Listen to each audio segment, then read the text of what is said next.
हिंदुओं के पवित्र ग्रंथों में पंचम स्थान पर विद्यमान है, जिसे विश्व का सबसे बड़ा हिंदू ग्रंथ भी कहा जाता है। इसमें करीब 1 लाख श्लोक समाहित हैं, जिसको महर्षि वेदव्यास ने भगवान गणेश जी की सहायता से रचित किया था। महाभारत की कथा में अधर्म पर धर्म की जीत का वर्णन किया गया है। साथ ही इसमें मानव जीवन का संपूर्ण सार भी मौजूद है। ऐसे में आज हम महाभारत के अनमोल वचनों को आपके लिए लेकर आए हैं, जिसे आत्मसात करके आप अपने जीवन में आने वाली कठिनाइयों का आसानी से सामना कर सकते हैं और जीवन में सन्मार्ग के रास्ते पर चल सकते हैं। इतना ही नहीं, महाभारत के अनमोल विचार, महाभारत कोट्स इन हिंदी, आपकी जीवन नैया को पार लगाने में भी सहायक हैं। जीवन में सुखी रहने के लिए शांति का होना जरूरी है, क्योंकि अशांत व्यक्ति कभी सुखी नहीं रह सकता। इस संपूर्ण जगत में स्त्री ही वह धुरी है, जिसके चारों ओर परिवार नामक ग्रह चक्कर लगाता है। इंसान को अपनी दृष्टि सरल रखनी चाहिए, सदैव सत्य बोलना चाहिए और दूरदर्शी होना चाहिए। संसार में होने वाला परिवर्तन ही इसका नियम है, जिसे कोई बदल नहीं सकता है। जहाँ स्त्रियों का अपमान होता है, वह समाज विनाश के रास्ते पर चल रहा होता है। यदि किसी व्यक्ति ने तुम पर कोई उपकार किया हो, लेकिन बाद में उसने कोई अपराध किया हो, तो तुम्हें उसे माफ कर देना चाहिए। युद्ध के मैदान में बिना सेनापति के सेना ठीक उसी प्रकार से होती है, जैसे नदी में बिना नाविक के नाव और बिना सारथी के रथ। यदि व्यक्ति स्वयं पर अभिमान करने लगता है, तो उसको भी अंत में दुर्योधन जैसी मौत मिलती है। महाभारत हिंदुओं के पवित्र ग्रंथों में पंचम स्थान पर विद्यमान है, जिसे विश्व का सबसे बड़ा हिंदू ग्रंथ भी कहा जाता है। इसमें करीब 1 लाख श्लोक समाहित हैं, जिसको महर्षि वेदव्यास ने भगवान गणेश जी की सहायता से रचित किया था। महाभारत की कथा में अधर्म पर धर्म की जीत का वर्णन किया गया है। साथ ही इसमें मानव जीवन का संपूर्ण सार भी मौजूद है। ऐसे में आज हम महाभारत के अनमोल वचनों को आपके लिए लेकर आए हैं, जिसे आत्मसात करके आप अपने जीवन में आने वाली कठिनाइयों का आसानी से सामना कर सकते हैं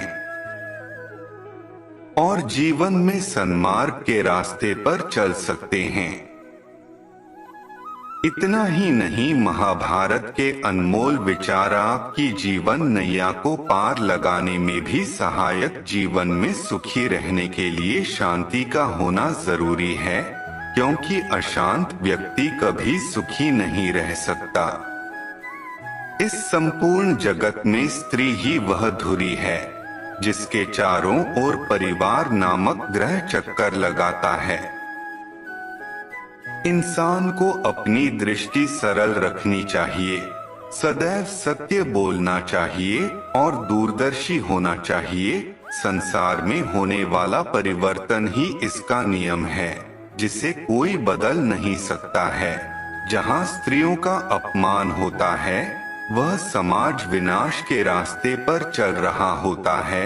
यदि किसी व्यक्ति ने तुम पर कोई उपकार किया हो, लेकिन बाद में उसने कोई अपराध किया हो, तो तुम्हें उसे माफ कर देना चाहिए। युद्ध के मैदान में बिना सेनापति के सेना ठीक उसी प्रकार से होती है, जैसे नदी में बिना नाविक के नाव और बिना सारथी के हमें सदैव ही अपने पूर्वजों का सम्मान करना चाहिए और उनके उपदेशों का पालन करना।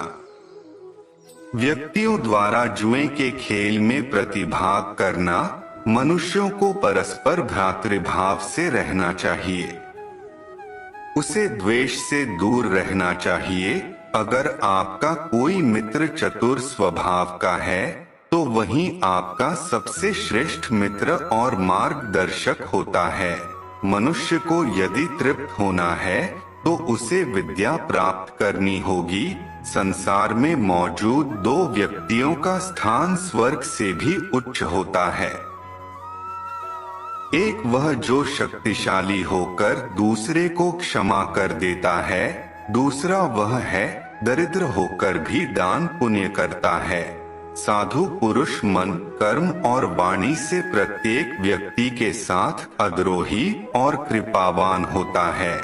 जब प्रजा अपने राजा के सानिध्य में कर से पीड़ित हो और उसे प्रतिदिन कष्ट झेलने पड़े, तब उस राजा को हारने से कोई नहीं बचा सकता। जिस प्रकार से हवन से अग्नि बढ़ने लगती है, ठीक उसी प्रकार से विषय का भोग करने से काम वासना भी बढ़ने लग जाती है। मानव का सच्चा धर्म यही है कि उसे जो स्वयं के लिए अच्छा नहीं लगता, वैसा उसे दूसरों के साथ भी नहीं करना चाहिए।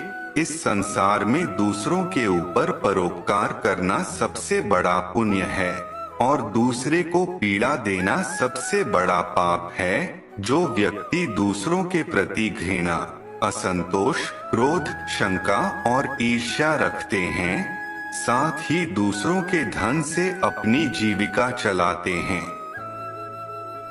वह सदा ही दुखी रहते हैं।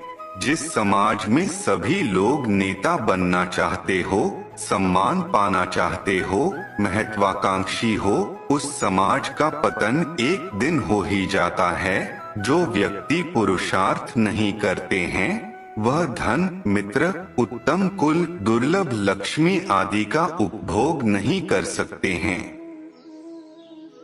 जब आप किसी व्यक्ति को अपनी शरण में लाकर उसकी रक्षा करते हैं, तो ऐसे में पापी के पाप भी पुण्य में बदल जाते हैं। यदि आप अपनी इंद्रियों को वश में नहीं रखते हैं तो वह नरक बन जाती है, और यदि वश में रखते हैं तो वह स्वर्ग हो जाती हैं।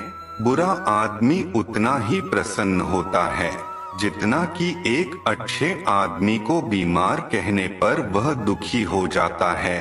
अहंकार मानव जाति का सबसे बड़ा शत्रु है, जो कि मानव जाति के विनाश का द्वार हमेशा के लिए खोल देता है।